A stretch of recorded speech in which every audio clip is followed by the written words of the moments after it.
এটা হচ্ছে ওল গাছ, যেটা বাবা এখন মাটি থেকে আর কি তুলে বের করছে। এটা 1 বছর ধরে হচ্ছিল, একদম সিঁড়ি দিয়ে উঠতেই বাড়ির সাইডেই এই ওল গাছটা ছিল। আর বাবা বলছে দেখ 1 বছর ধরে কতটা বড় হয়েছে। আর এই ওলের পাতা থেকে একদম ওল অবধি জানো তো পুরোটাই রান্না করা হয়।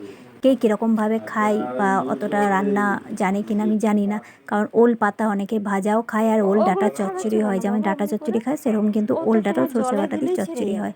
আর এই ওল তো খাওয়াই যায়, ওলের তরকারি বা ওল সেদ্ধ। তোমাদের কার কার ওল সেদ্ধ খেতে ভালো লাগে সেটা বলো, কারণ ওল সেদ্ধ কিন্তু লেবুর রস আর সর্ষে বাটা দিয়ে হেভি লাগে খেতে। চলো এবার ওলের সাইজটা দেখাই, দেখো দেখো দেখো কীরকম সাইজ হয়েছে দেখো।